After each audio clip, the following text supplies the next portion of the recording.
Hello বন্ধুরা, তো আজকের ভিডিওটা অন্য ভিডিও থেকে কিন্তু একদম আলাদা হতে চলেছে। আর হ্যাঁ, এটা কিন্তু একটা তোমাদের ভীষণই ডিমান্ডিং ভিডিও মানে আর কি হবে, কেননা তোমরা অনেক দিন থেকে আমাকে কমেন্ট করছিলে যে দিদি তোমাদের ঠাকুর ঘরের ট্যুরটা একটু শেয়ার করো শ্বশুর বাড়ি। তো আমি ভাবছিলাম করবো কি করবো না, তো ফাইনালি এই শ্রাবণ মাসটা জুড়ে তো আমি ঠাকুর ঘরেই ভিডিও করেছি। তো তোমরা অনেকেই দেখে ফেলেছো, মানে দেখে বুঝে গেছো যে আমার ঠাকুর ঘরটা দেখতে কিরকম, কোন দিকে কোনটা আছে না আছে। তো তাই ভাবলাম তো চলো আর বেশি দেরি করে লাভ নেই, তোমাদের সাথে ঠাকুর ঘরের রুম টুর ভিডিওটা আমি শেয়ার করেই দিই। আর অনেকে তো বুঝে গেছো, আর অনেকে বোঝেনি, তারাও আমাকে কমেন্ট করেছে দিদি তুমি প্লিজ ভালো করে একটা ঠাকুর ঘর ট্যুরটা দাও।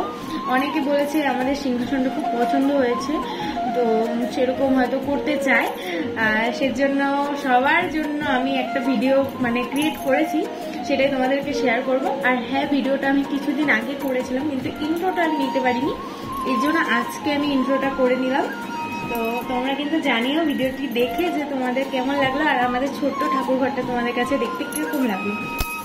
এই বলে রাখি, আমাদের ঠাকুর ঘরটা ভীষণই সিম্পল, আর আমাদের বাড়ির একদম ওপরে কিন্তু মানে 3 তলাতে ঠাকুর ঘরটা। এখানে ঠাকুরের জিনিসপত্র রাখার জন্য ছোট্ট একটা সেলফ মতো করা আছে, এটা ঠাকুর ঘরের সামনটা। এখানে একটা ফ্যান রাখা হয়েছে, এখানে ঠাকুরের মানে যেসব করে পুজো দেওয়া হয় সেই সব জিনিসগুলো রাখা হয়েছে। এখানে একটা ভেন্টিলেটর আছে, লাইট আছে, আর এই যে ছাদ, এটা থেকে বেরোলেই ছাদ।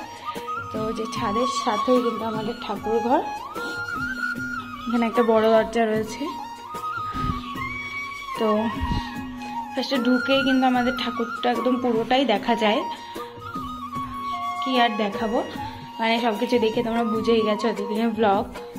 তো এই যে এখানে একটা ছোট্ট রান্না করার জন্য, ভোগ রান্না করার জন্য জায়গা করা হচ্ছে। এখানে একটু মডিউলার কিচেন টাইপ করা আছে। তো এখানে আমাদের ছোট্ট একটা গ্যাস ওভেন আছে, খুব সুন্দর এই গ্যাস ওভেনটা, এটা আমার মামা শ্বশুর, ছোট মামা শ্বশুর দিয়েছিলেন। আর এখানে ছোট্ট একটা বেসিন রয়েছে ঠাকুরের ছোট ছোট বাসনপত্র ধোয়ার জন্য। আর এই দেখো ভিতরে কি রয়েছে, এগুলো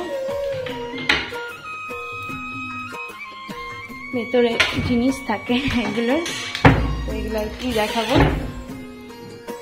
আর সিলিন্ডারটা ভেতরে ঢোকানোর ব্যবস্থা নেই, নাহলে ভেতরে জায়গা ছিল, বাইরেই থাকে, বাইরে সুবিধা হয়।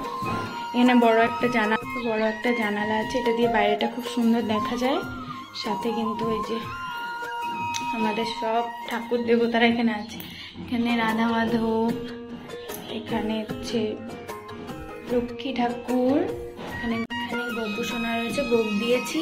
এখানে গণেশ ঠাকুর, বিশ্বকর্মা, এখানে হচ্ছে শিব ঠাকুর, সুভূষণী ঠাকুর, দেখতেই পাচ্ছ কি কি ঠাকুর আছে।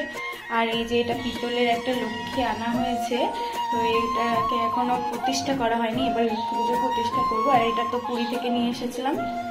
আর এই যে এখানে কিছু ঠাকুর আছে, চলে আসো, এখানে কিছু খাবার দাবার আর এটা ওটা রাখা আছে, যেহেতু জায়গা কম। আর এখানে একটা সেলফ মতো করা রয়েছে, যেখানে আর কি সমস্ত মশলাপাতি হাবিজাবি এসব রাখা হয়। আর এখানে রয়েছে আমাদের ফ্রিজ, যেটা কিছুদিন আগে কেনা হলো, দেখতেই পাচ্ছ। এই হলো আমাদের ঠাকুর ঘর, একদম ছোট্ট মোট্ট, নিট অ্যান্ড ক্লিন আর কি। ও উপরে একটা ফ্যান রয়েছে, ছোট্ট ফ্যান গপু শোনার জন্য, দেখতে পাচ্ছ আমাদের ঠাকুর ঘরটা। আরেকবার দেখিয়ে দিই তোমাদের।